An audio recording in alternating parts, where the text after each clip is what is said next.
Viewer discretion is advised.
Chapter 1 Fallout 2068 16 years later.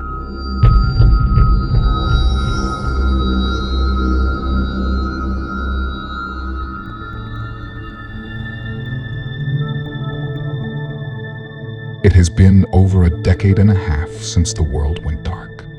Governments around the globe have tried to keep the peace as they attempt to bring civilization back to the forefront. Amidst a fraction of the population, people have split into factions in order to protect themselves from human trafficking by cartels and the Russian insurgents. Outnumbered by bad actors, the UN has temporarily suspended the Geneva Code. Enemies of the state are to be swiftly executed on sight. The US government is spread out thin across the entire Northern and Southern Americas in an attempt to eliminate all foreign threats. The Russians have completely infiltrated the continent and are seeking control of the entire population. All power grids worldwide have been crippled and remain in unstable conditions, wreaking havoc on Mother Nature. With the unfortunate but unavoidable practice of herd immunity, more than half the globe's population has been wiped from the face of the earth, leaving the virus somewhat neutralized. Humans were now left to their own devices. They were forced to keep migrating from one place to the next in order to acquire supplies. They did so while doing their best to avoid radioactive regions. They called these regions red zones. A small faction of men, women, and children have been embarking on a journey towards South America under the notion that there has been a safe harbor declared there. Our story begins here in the once flourishing and now dilapidated city of Cartago, Costa Rica.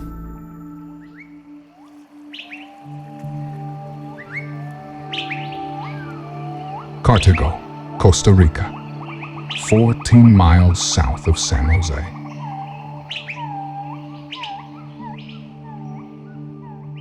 Trevor looked through his binoculars and through the double-pane glass at the building across the street. He appeared to be nearing his mid-20s, but was more like your old Southern gentleman who spoke with a little bit of a Texas twang. He was thin, well-built, and had a military-like physique. Kent, Ash, and Samel were looking through the window as well. As they took turns with the binoculars, they studied the property across the street, which appeared to be a gas station. "It looks like all the pumps are hung up," whispered Ash, a tall, thin, tan, and gangly kid who talked like your average Californian surfer. And Kent, tan, as a brown leather wallet in his black cargo pants and ribbed white tank top, painted a portrait of a picturesque military vet dating a sexy mistress named Midlife Crisis. As if that weren't enough, he finished off his appearance with a gray handlebar mustache. "What's our next move?" Samel, a very young, tall, thin, exotic creature, spoke up in his thick, Middle Eastern accent. "Let's move on it before someone else does." "Hold on," "Hold on," Trevor said in a rolling, lazy delivery while putting his hand up to the three of them, urging patience while he peered through the lenses of his binoculars. "You guys see number 4? They all confirmed they did in unison. "Look just beyond that at the dumpster. The lid was down last night. Someone has been here." "Probably just someone passing through," replied Ash. "We've been watching the entire street for over an hour and not a sign of anyone." Trevor softly sighed. "You're right. It's getting dark soon. Get the generator." Ash and S1.E4 grabbed the generator on either side. It was very large, so they each had to use both hands. Trevor looked at Kent, and they both nodded at each other and pulled out their pistols and checked their ammo. Trevor took the door handle that led to the street first. He reached down and grabbed a small toolbox, and he looked back at his team and slowly opened the door. Kent rushed out and hid behind a parked car on their side of the street and waved the three out. Trevor ran across the street to another parked car and hid as well. He waved the two across. Ash and S1.E4 ran across the street, both a little sideways and sort of facing each other while staring at their target, pump number 2. Once the two cleared the car, Trevor was crouched next to. Kent ran after them. Trevor gave one final sweep of the area, stood most of the way up and ran to join his team. Ash and S1.E4 dropped the generator next to the pump. Trevor then placed his toolbox next to the generator and opened it. There were various wires and screwdrivers inside. Trevor grabbed a few wires and started fastening them to metal piles protruding from the side of the generator that was obviously once covered. Ash and S1.E4 hurriedly grabbed screwdrivers and began undoing the large panel to the pump's electrical unit. As they unscrewed one screw after another, they just let the screws fall on the ground. Kent had his gun, and now Trevor's as well, and had them drawn towards opposite directions while shifting his body, creating a lethal human turret. The last screws were being undone as Trevor had just finished the wiring and waited, with anticipation of setting his eyes on his next job. They removed the panel, and the three of them got to work wiring the inside of the pump. The generator was now fully hooked up, and Trevor primed the bulb and grabbed the throttle. He looked up at the two. Ash had his hands around the handle of the pump, and S1.E4 was ready to push 87. Ready, the two looked at each other, then back at Trevor, and nodded. "Remember, the generator is on fumes, and it gets filled first," he said as he unscrewed the cap to the reservoir. They nodded once again. He then reached into his toolbox and grabbed a small broken mirror. While crouched down next to the generator, he used the mirror to catch the sunlight. He was bouncing it toward a sign that read Alto. The sign was absorbing the reflection. As he did it for a little longer, they heard engines around the corner start up. Within moments, 3 cars, one by one, raced around the corner. Trevor pulled the throttle. Nothing happened. They all shared worried glances. He pulled it again and still nothing. He took a deep breath and closed his eyes. He knew too many pulls would fill the intakes and render the generator useless. He sat there with his eyes closed and silently mouthed words to his maker and once again pulled. Finally, it started. Immediately, the gas pump lights lit and a built-in television screen came on. Ash pulled the handle from within its cradle as S1.E4 slammed his fist on the button that read 87. The first car pulled up as they were topping the generator off. It was a beat-up old station wagon, and there was a woman driving. She seemed about Trevor's age, or a little older.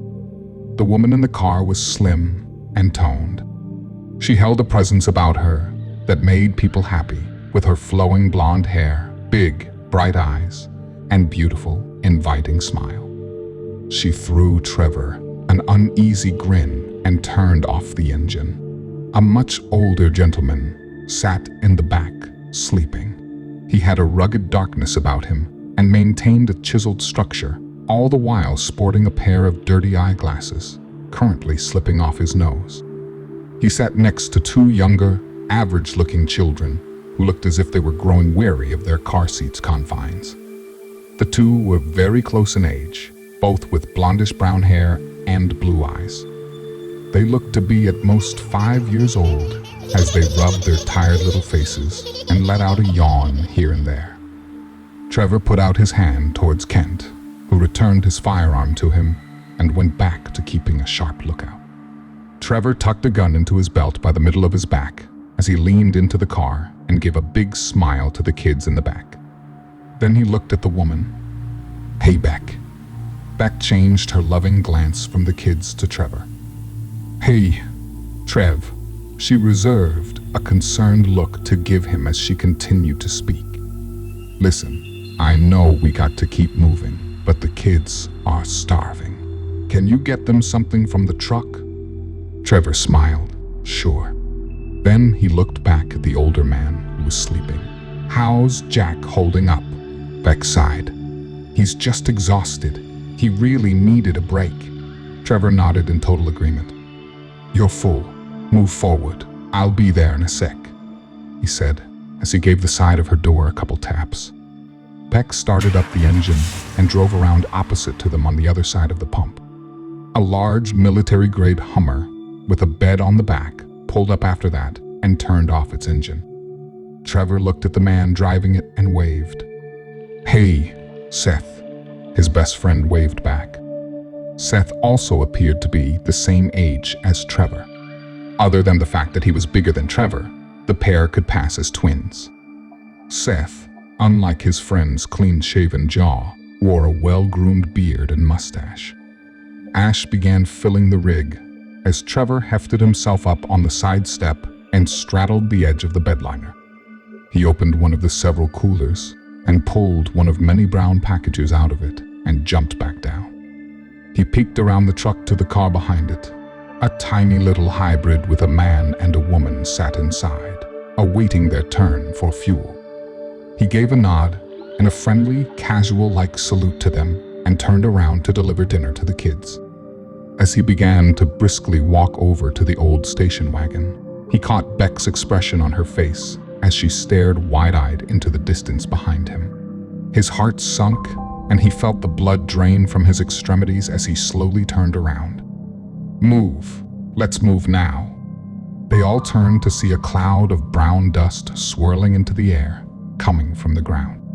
The origin of the dust was unknown as buildings blocked their view. This was good, because although they could not see the approaching visitors, the visitors could not see them either. It would not be long before their unwanted visitors were in sight, so the group began to scramble. Ash yanked the pump out of the rig, as Samael was already uncapping the hybrid's tank. They filled it up as fast as they could and moved immediately to assist Trevor in rounding up the precious supplies. Ash looked at the two in the hybrid, which was just a small two-seater. "And Eugene, you guys holding up okay?" They were an older couple, rough around the edges, but seemingly content. Each of them was pleasantly aged around their mid-40s. They both portrayed a look that said they've had their fair share of life, but were still very capable of handling their own. Anne, who was in the passenger seat, gave a smile and a nod back to Ash. "Yep, we're doing great. Now, let's get the fuck out of here." Eugene chimed in. "Next time we stop, I call the Hummer. This lunchbox wasn't exactly what I had in mind," he stated, referring to the tiny little two-seater he was operating. Ash smiled. Then immediately, him and Samael jumped into the bed of the truck and each pulled a rifle out and held onto the roll bars near the cab. They had to sit in the bed of the truck as the Hummer's cab was packed full of supplies as well.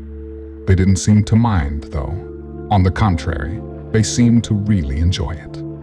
They were both young and in shape and enjoyed a little bit of unease. Kent climbed into the front passenger seat of the truck as he gave Ash and Samael a stern look. As Trevor slipped into the front passenger seat of the station wagon, all three cars sped off. Beck and Trevor were staring into the rearview mirrors, monitoring the situation. Trevor noticed the worried looks from the two kids.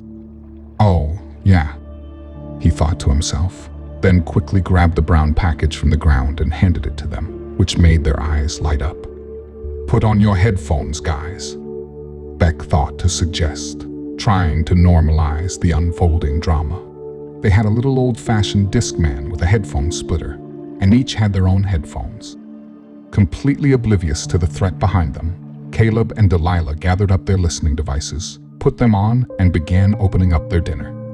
Bananas, canned Spam, carrots, and a couple meat sticks was on the menu today. It was pretty much the same thing every day, with little switch-ups here or there. The pair were easily pleased. They grew up in this world, and each had their twin sibling for continuous camaraderie.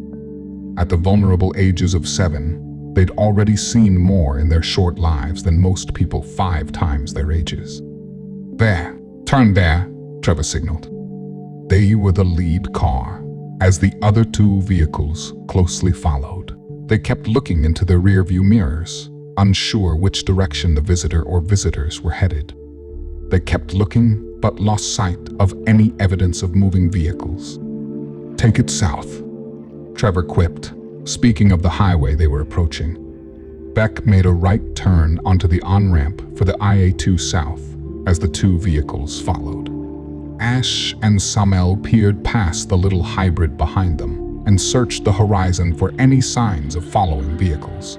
Meanwhile, the sun said its final goodbyes to the west, giving a beautiful light show across the sky as its final argument before retiring for the evening. As twilight turned the last page of its chapter, Trevor felt as if he were being watched.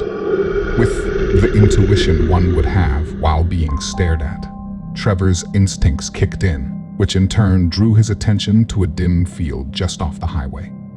There, standing in the middle of the field, stood a tall, large, darkly clothed figure. He couldn't make out any evidence it was a person, but he knew it was staring back at him. He looked over at Beck. "You see that guy?" Beck looked over. "What guy?" Trevor pointed in the direction of the figure, gave a little chuckle and retorted, "That." But before he could get the words out, the figure was gone. "That's weird," he said in a quiet voice, almost as if he was no longer talking to anyone other than himself. They both dismissed the issue and let the sound of the highway through the poorly insulated station wagon direct the conversation for the next few moments.